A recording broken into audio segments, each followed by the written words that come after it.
कि एक्चुअली हम बदन नहीं है, हम रूह हैं।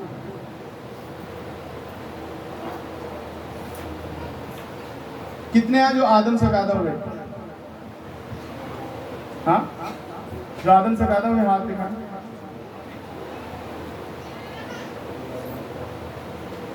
यूहन्ना की अंजील उसका पहला बाब उसकी 12वीं आयत देखिए।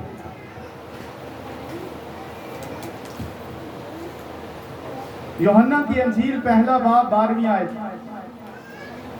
जितनों ने उसे कबूल किया, जितनों ने उसे कबूल किया, उसने उन्हें, बोले, उन्हें खुदा फर्जंद होने का क्या हुए? खुदा के आगे क्या लिखा है? वो ना खून से,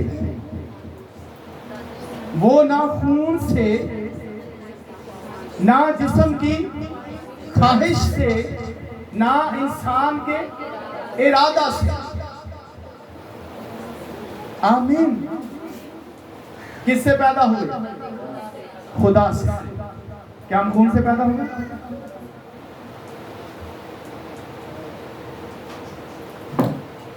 क्या ख्वाहिश से पैदा हुए?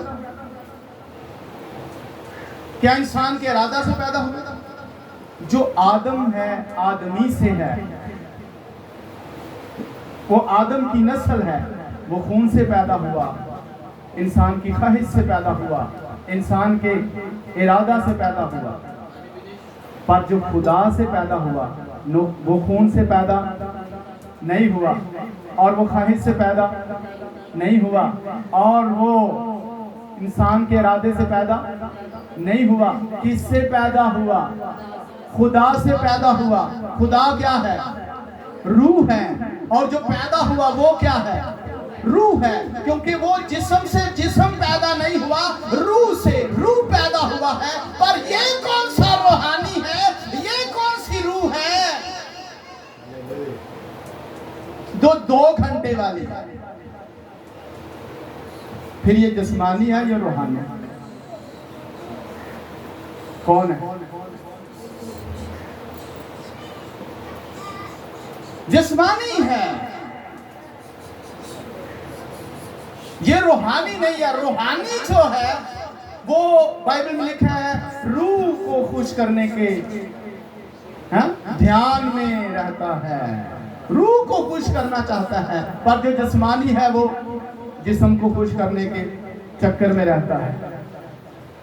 जिस्म कैसे खुश रहेगा? जिस्म हमें दिया गया, हम रूह पैदा हुए। जब हम जीसस पर ईमान लाए तो हम इंसान के खून से पैदा नहीं हुए, ना इंसान की ख्वाहिश। इंसान की ख्वाहिश मियाँ बीवी की ख्वाहिश होती है कि उनके बच्चे औलाद पैदा हो, तो हम उससे पैदा ना हुए। ना इंसान ने इरादा किया, प्लानिंग की कि बच्चे पैदा हो, हम उससे पैदा नहीं हुए। जब जीसस को कबूल किया तो हम बदन से निकलकर बाहर निकले, बदन से और बदन की बाउंड्री से बाहर निकलकर खुदा पर ईमान लाकर खुदा से पैदा होकर रूह बने। लेकिन हमें बदन दिया गया ताकि हम बदनों के साथ राब्ता कर सके। पर उन बदनों के साथ राब्ता करके, क्योंकि मैं ज़मीन पर इस काम के लिए भेजा गया ताकि हम रूहों की नजात के लिए काम करें, ना कि दुनिया को। इसलिए हमें बदन दिया गया ताकि हम बदनों के साथ राब्ता करें और उन बदनों को जो अभी जिस्म में जिंदगी बसर करें उनको निकालें और वो भी खुदा के फर्जंद बने और उन तक खुदा का कलाम लेके जाएं। इसलिए उसकी सारी मामूरी जो है वो हमारे अंदर सुकूनत करे ताकि हम उस मामूरी से काम को अच्छी तरह बेहतरीन तरीके से कर सकें, सारी मामूरी से। तो जो जिस्मानी है वो क्या, उनका कैसे पता चलेगा ये जिस्मानी है या ये रूहानी है? कामों से। जिसने कहा कामों से पता चल जाएगा कि ये रूहानी है या जिस्मानी है, कामों से पता चलेगा। हननिया और सफीरा, उनके पास जमीन थी, उन्होंने खुदा के साथ वादा किया। सुनिए गौर से, उन्होंने खुदा के साथ वादा किया, खुदा हम अपना खेत बेचेंगे, अपनी जमीन बेचेंगे और खिदमत के लिए दे देंगे। क्या करेंगे? खिदमत के लिए दे देंगे। उन्होंने ये कहा, उन्होंने अपना खेत बेचा और दोनों मियाँ बीवी आपस में घर में मशवरा करने लगे। अब खेत तो बिक गया है, जमीन तो बिक गई है, अब हमारे पास तो जमीन नहीं रही, अब हम क्या करें? अब ऐसा कर लेते हैं, चलो फिर ऐसा ही कर लेते हैं। कैसे? हाँ, चलो हम कुछ ऐसा कर लेते हैं, हम इस जमीन में से जो जमीन बिकी है इस पैसे में से थोड़े से दे देते हैं, थोड़े से रख नहीं लेते, थोड़े से दे देते हैं, एक हिस्सा दे देंगे, बाकी रख लेते हैं।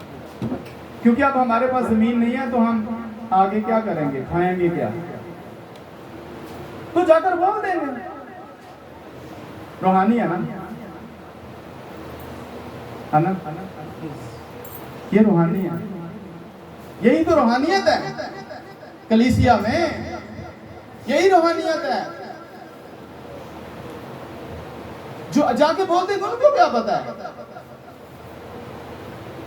इतने की बिकी है, आप बता देंगे इतने ही की बिकी है, ठीक है, गए। अच्छा तुम ऐसा करो, आप खुद ही जाके दे आओ। बेगम ने कहा चल ठीक है, तू खुद ही जाके दे आना और दुआ भी करवा के आना। और अगर वो पूछे ना कितने की बिकी है, बोल देना इतने ही की बिकी है। सही है?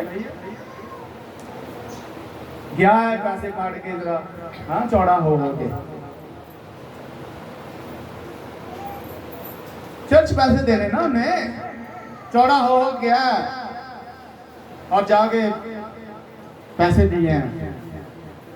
तो खादिम ने पूछा इतने ही की बिकी है जमीन, ये सारे लेके आए हूं, सारे इतने की बिकी है, सारे लेके आया हूं। उसने कहा खुदा के सामने झूठ बोलना अच्छा नहीं है।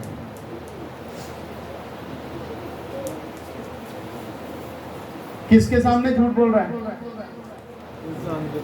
वो बदन था ना, पतरस एक बदन था, उसको ये नहीं पता था अलूहियत की सारी मामूरी इसके अंदर काम करती है, वो नहीं जानता। तो क्या कर रहा है? इतने की ही बिकी है, झूठ बोला रूहानियत ने, रूहानी शख्स ने, रूहानी था ना, क्या किया? झूठ बोल दिया। रूहानी था तो चर्च को पैसे दे रहा था ना, हेलो, रूहानी था तो चर्च को पैसे दे रहा था ना, रूहानी था, खुदा के काम के लिए क्या कर रहा था? पैसे दे रहा था। रूहानी शख्स है, खुदा के काम के लिए पैसे दे रहा है और झूठ बोल रहा है। और उसी वक्त चूंकि उसने झूठ बोला और खादिम ने उसे माफ नहीं किया,